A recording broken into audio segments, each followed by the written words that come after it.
All right, and welcome back to The Counselor, and I am your host, Sheldon Stovall. So glad to see that you guys are starting to send some comments through. We started a new thing called Ask the Counselor, in which people can now send an email. They can also call into the show, and you can talk to the counselor. So if you are interested in having a conversation with me, if it's about the subject matter that day, we can put you on the calendar if there's something open. More importantly, we want to hear from you. So make sure you look at the bottom of the screen and give me a call. You can call our number, which is listed below. You can email me at promo@thecounselor.live, or you can slide up in my DMs. Okay, so a couple things. Thanks so much for subscribing. I mean, I didn't realize that this would grow so big in just 1 month. This is going to mark 1 month that the counselor has been public, and it's been a great response. So I appreciate you guys, and hopefully you're getting more comfortable with me as I'm getting more comfortable with you, and we can kind of make this a good experience because I'm going to be here for a while. All right, so today we're going to be talking about surprising facts about addiction. Some things are very surprising because a lot of people don't realize this, but substance abuse has been around for a very long time, and it's generational. It's going from generation to generation to generation. And for some reason, we don't have enough information on it, because if we did, we would do less using and less putting our money in places where it's not benefiting us. We're going to talk about that in a minute, because we're going to talk about some money, some numbers. You're going to think about some numbers. How big is the substance abuse industry? All right, so let's start with the first surprising fact for today. Alcohol is the most abused substance. Okay, so the staggering fact about addiction is not really that alcohol is the most abused substance. It's also legal, right? So that alone gives it a greater reach for people to use. So basically, you just need to be 21. You have to be able to learn how to read or know how to read so you can read some of the labels. Because you just, if you walk in a liquor store, there's so many labels. I mean, you can just, you can't just pick a brown bottle or a white bottle and call it a day. You got to figure out what you're drinking, right? So, yes, it's absolutely legal, right? And it's been legal for a while. In this country. At one point in time, it was not legal, and alcohol prohibition that time period, and there were reasons why. So today, alcohol is the most used substance because you can walk into a liquor store and get it. And I just want to read some interesting facts that I found by the Nova. It's called the Nova Report. Over half of all American families can trace some history of alcohol use. Okay, over half. While this sets the scene, generally, how about outright alcohol abuse? So we can think back to grandparents, maybe even great-grandparents, when, grandpa had a little bit too much to drink, and, things would be a little different in the house. Or if we have a parent or parents that abuse alcohol or overdrink, there's also issues with that. So I got a couple quiz questions I want to ask you guys, and if you can guess the answer, let me know. And I often do this in my groups, and I'm sure some people that probably are seeing this will definitely know the answer. How much alcohol does it take for you to be drunk? So that's going to be a good quiz question. If you know the answer, I want you to comment below this video when it comes out. But how much alcohol do you think it takes for an individual to get drunk? All right, so we're going to leave that for you guys. All right, so as we can see, because alcohol is able to be purchased, right, then you can actually go in, you just have to be at the legal limit. So how is it that these kids are getting it? How is it that some of these young kids under 21 are still drinking and driving, underage drinking, getting arrested? How are they getting it if it is a legal it's a requirement that they show their ID and that they must be 21 in this country? So I want you parents to think about that. I've heard many kids mention when we do talk about this in groups that they went right to their parents' liquor cabinet. So parents, if you have a liquor cabinet inside your house, all right, and it's not locked, or if everyone knows where the key is, maybe you need to rethink that, because a lot of people and a lot of young people we have talked to, and I have talked to in counseling in many sessions, I start asking them, so how are you getting the alcohol? Oh, I just go to my parents' cabinet. They don't even pay attention. They don't even know when it's missing. So parents, I want you guys to think about that. All right. So it starts early. Alcohol dependency starts early. And yes, it is a physical addiction. Anyone who is addicted to alcohol, okay, anyone who's addicted to alcohol, all right, you are at risk of becoming addicted to alcohol. It is, after a while, a physical condition. All right. All right. So addiction is 70%, addiction's 740 billion bill, right? So tobacco, all right, is also addictive, as we all know. And it leads the pack to some distance, exacting a cost of $168 billion in terms of healthcare alone each year. Overall cost rated to a cool about $300 billion. So there are issues when someone becomes addicted to illicit substance. You start having health issues. So when you're having health issues, what comes next with that? You have to go get taken care of. You have to be treated. Whatever's going on in your life at the time, the alcohol is only going to increase that health-wise and make it worse. So some people end up, their kidneys start weakening, their liver begins to start getting built up, breakdown. There's a lot of physical issues that happen as a result of overconsumption of alcohol. And this happens over time. So now what's happening? You're in the doctors all the time because your liver is starting to become damaged. However, so many issues, diabetes. If you have diabetes and you're drinking alcohol, you are worsening your condition. All right. So addiction does cause an increase in medical and healthcare care costs. All right. Addiction can alter your brain structure. So as well, I'm going to read this so you can read this. As well as the obvious financial cost of addiction, to the cost of anyone addicted to a substance can be more dangerous still. Systematically abusing any substance can cause the way your brain is structured. Why is this? Well, addictive substances are so hard to put down because using them gives your brain a shot of dopamine. And we talked about that a little bit last time. It's a chemical messenger and neurotransmitter that can affect mood, right? We talked about that a little bit. The front portion of your brain houses the reward center, and this area is electrically stimulated by dopamine. So as we talked about it before, and we're actually going to look at a video that I often show a lot of my group sessions.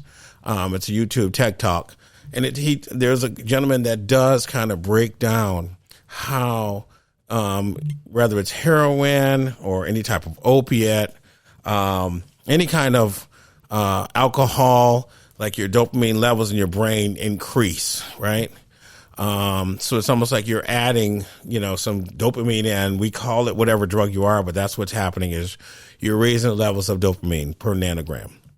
And so then after that's part of your brain that feels pleasure, your reward system. So when that pleasure is being felt, your brain records it. It says, "Ooh, a new feeling," right? So, I want that again. And so then, boom, you're going to look for that pleasure again, right? And then your brain is going to start continuously looking for that same pleasure, right? Because you don't wake up with that pleasure, right? Natural dopamine happens, as we talked about, if someone is having sex and you feel some type of pleasure, yes, your dopamine, your levels have increased, I think about 50 nanograms per decimeter. So Yes, it does increase the pressure. But then I guess when you add an illicit substance like heroin, I think it goes up to like 110. And alcohol, I think it brings you up to like 111. The dopamine levels go up. And I think crystal meth, as we mentioned last time, it brings you all the way up to 1,000. All right. So it's very dangerous to be playing with the dopamine, because then all those levels that go up, what happens when something goes up? It has to come down. So you have to be mindful of what you're putting in your body and what you're causing your body to adjust to. All right. So it can start altering your brain structure. So I don't want to get into that too much, but these are just some of the interesting facts you need to think about. Multiple genes play a part in addiction. So if you started doing any reading about your addiction, you probably encountered the concept of an addictive gene. And that's been an argument so much, is there an actual addictive gene that people inherit? And when that addictive gene is activated, that's when the brain finds some type of satisfaction. It feels something that it hasn't felt or needed to feel, or just wasn't activated yet. So example, opiates. Okay. So anyone who has an addictive gene and it happens to be anything related to opiates, you take that first opiate pill, that's going to be like some euphoria that you've never experienced before. So it's going to be a feeling that you get, and it activates in that addictive gene, and that once that addictive gene is activated in your brain, now that your brain knows what to look for when it wants pleasure. All right. I'm just touching on some of these. I don't want to get too far into them. All right. Co-occurring disorders, addiction, and mental illness. Co-occurring disorders involve more than one health condition, what that means. Generally, mental health disorders simultaneously. So the most common entrance of this is substance abuse in tandem with any of the following. Anxiety. And we talked about this in the beginning. We were talking about substance use. People self-medicate or go get drugs or alcohol. Anything that you see on this back wall behind me is what would be considered an illicit substance. So if someone is dealing with untreated anxiety, meaning you feel anxious a lot, your body has this overwhelming feeling that you don't realize why it's feeling like that. That could be your anxiety, or some people call it butterflies in your stomach, or some people, just look up some of the symptoms, physical symptoms of anxiety. So when that starts happening, all right, when that's being untreated, most people take medications, right? So if you have high anxiety, your psychiatrist would probably suggest that you take some type of anxiety medication to help you deal with your anxiety, right? To regulate it.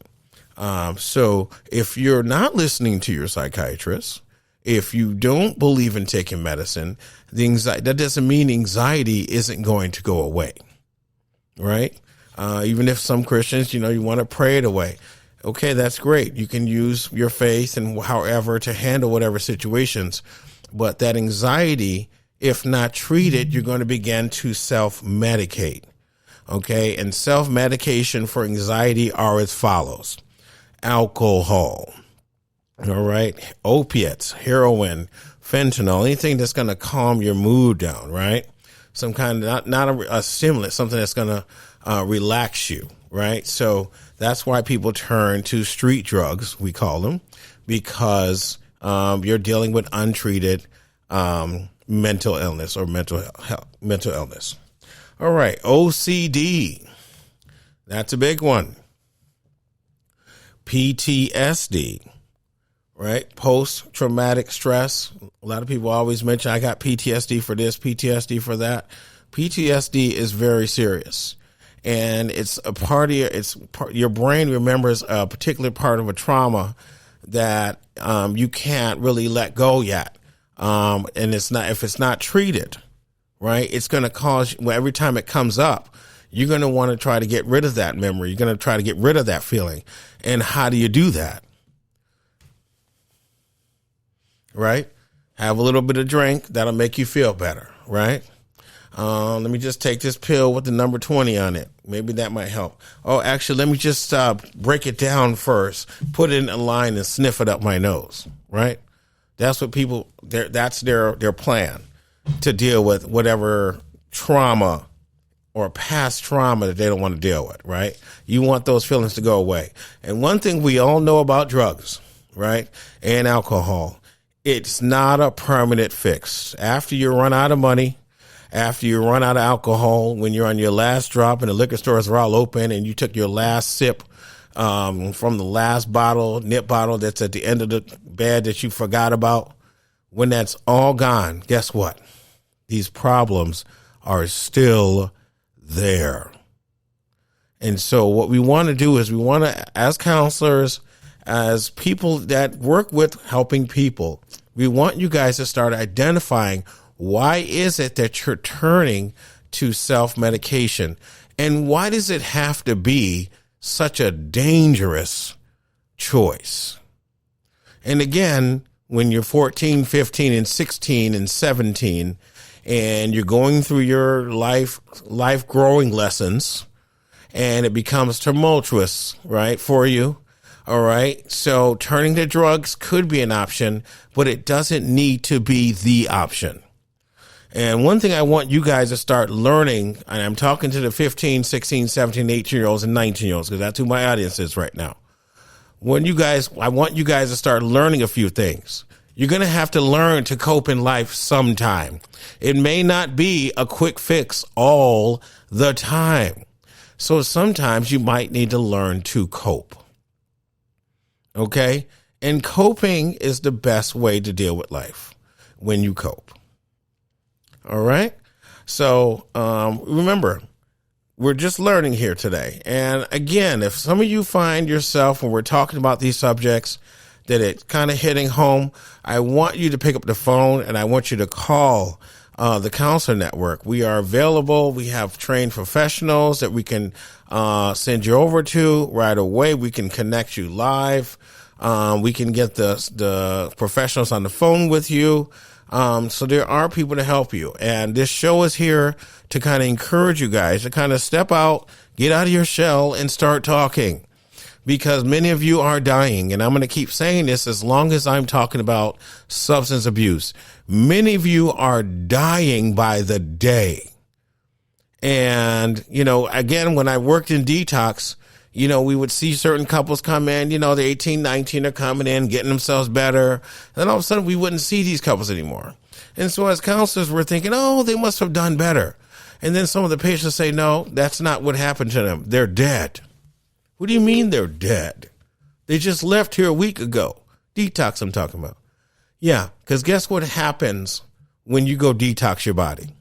When you detox your body from whatever alcohol or drug you're on, what happens is your tolerance levels for that drug, and we talked about that the other day, tolerance, meaning your body can start you taking more and more. The more of the substance you take in, the more your body wants to handle. And so your tolerance level becomes higher. But when you go to detox, right, and you get clean, your tolerance levels go all the way down to 0. And so when you want to stick that whole amount into the needle again that you was doing before you got to detox, that got you there from your overdose, right? When you want to stick that whole thing in you, what do you think is going to happen? You're going to go out immediately. You're going to go back into an overdose, and you might have a lesser chance this time of waking up. All right. So I want you guys to start thinking about it. Even alcoholics, same thing. You cannot drink 17 bottles, 17 nips, or a sleeve, they call it, right? You can't drink how many? 12? There's 12 in a sleeve. You can't drink 12, okay? Go to detox as you're shaking like this when you walk in the door, right? And then when you walk out, go right to the liquor store and drink another 12. What's going to happen to you? All right? Your tolerance level is lower now, so you have to start thinking about what the consequences are for your actions. And again, I want to say that there is a cure to addiction, and my series is coming out very soon. And we're going to be talking about pre-ordering copies. But there is a cure for this addiction. First of all, you need to go back to the origin. When did you start drinking? When did you start using opiates? When did you start smoking crack? When did you start using all these illicit substances? And most of you say the same thing. I started using when I was 15 or 16. And so what I'm saying to you is for you to make a decision at 15 that now you're 39 still dealing with, there's something wrong with that. And that has to do with mental illness. All right. So it's important that you adults now start thinking about that and the issues with your mental illness. All right. Another thing, depression. Huge. A lot of people, there are so many people depressed. And just think of after this horrific pandemic episode of the coronavirus 1 and 2 and 3 hit America and the world more than 2 years ago, almost now, many people have lost relatives, family members. You lost children, right? You lost coworkers and loved ones. So depression is something that you guys are going to start dealing with as well. And if you're not dealing with it or never dealt with it, you're going to need professional help. All right. So that's why I want to say if some of these things we're talking about are hitting you or hitting home, give us a call. Call the number below. You may not reach me right away. You might talk to someone in staff. You can email me, or you can text me on my DMs on Facebook, Twitter, Instagram. There's a way to reach the counselor in every social network and aspect. And if this is just a start, you just reach your hand out and we're going to extend our hand back to you and help you out as well. All right. So please give us a chance to help you and help, or maybe someone around you. All right. Number 6. These are surprising facts that we're talking about now. Americans consume 80% of all prescription pills globally. I'm not going to touch that. I lived in LA and Hollywood for a long time, and I've never seen so many people with so many bottles of pills in their purses. I mean, in their car glove compartment. I mean, I'm like, what do you need a pill for? Like, how many pills can go in your body at one time? So, yes, I agree with that.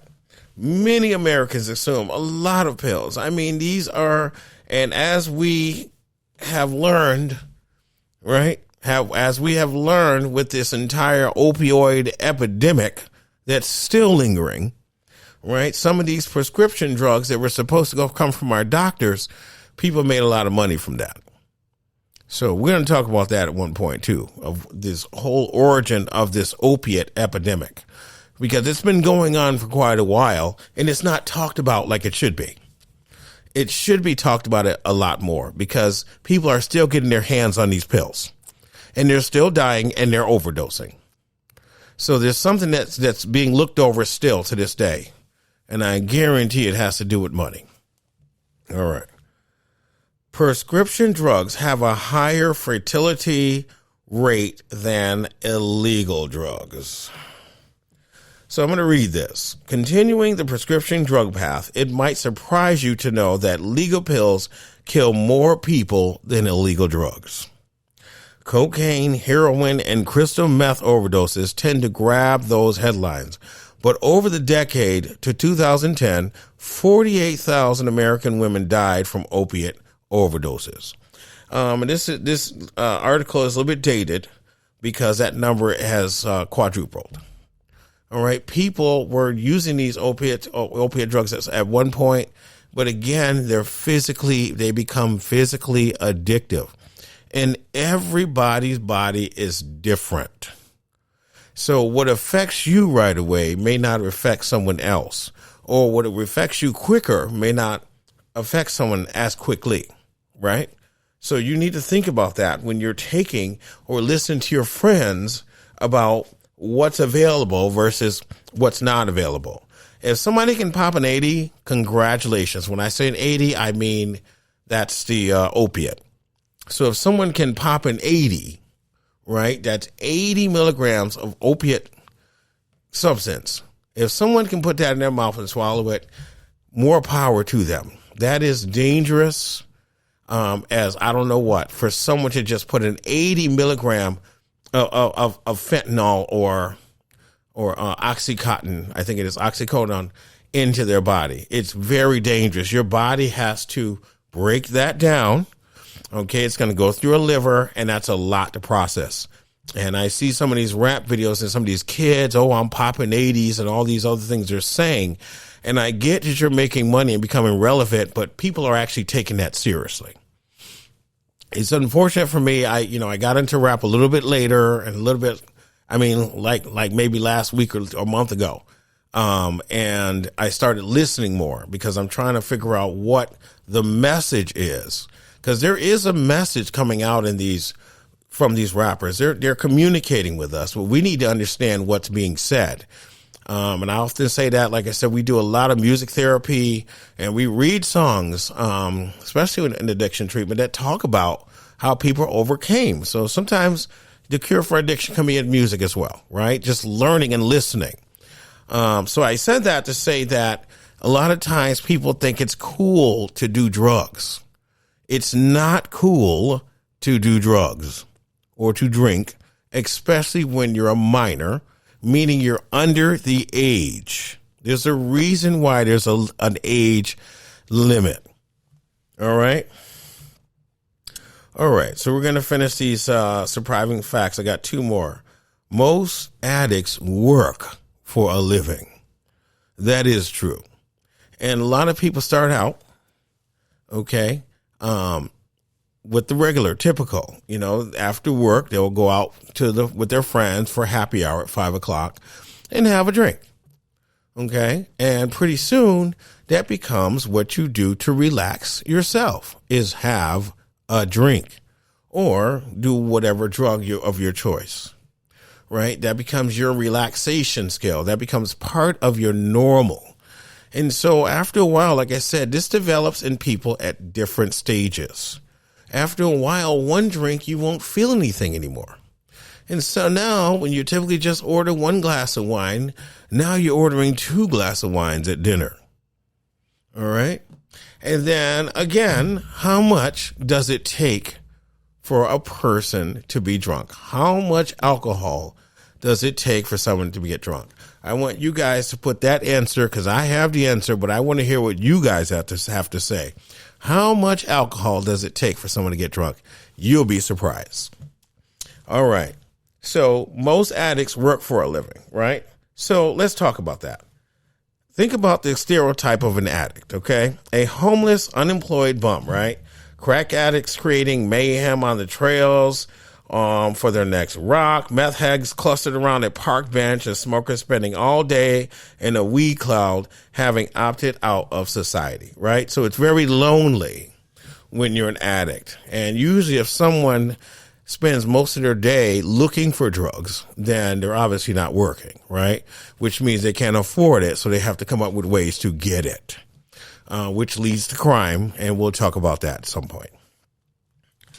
These all make for a far better news stories than a gainfully employed man heading off to work in the morning, even though he's struggling under the pressing weight of drug addiction. So according to SAMHSA, 3/4 of all people with a drinking or drug problem are employed. Of course. I mean, that's how these things are sustaining, because most people that can't afford a drug problem are usually someone who's homeless, right? Who can't afford drugs. They're out there holding signs or, asking people for change or, asking family. You run out of family when you're an addict, right? So it's important that we understand addiction respects no boundaries and happens regardless of background or income level. So are you telling me that rich and wealthy people can be addicts too? Yes. Quite a few of them. They have, again, I lived in California for a long time. They have some of the most exclusive rehab centers that you would ever you couldn't even imagine who's there, because you have to pay $100,000 a month just to attend. And even when you do get there, 9 times out of 10, you're not going to see anybody. All right. So it's important that you pay attention to what's going on in regards to pulling yourself together. This can happen at any level. And lastly, heroin was once perfectly legal. So while rightly vilified today, heroin was once not only legal, but marked as non-addictive. So that was part of medicine. Back in the 1800s, it was part of medicine. All right. So I want you guys, if any of the subject matter has, moved you in any way, if you feel or you know someone that may be needing some help, I want you to pick up the phone, give us a call. You can email us, you can call the number below, or you can slide up in my DM.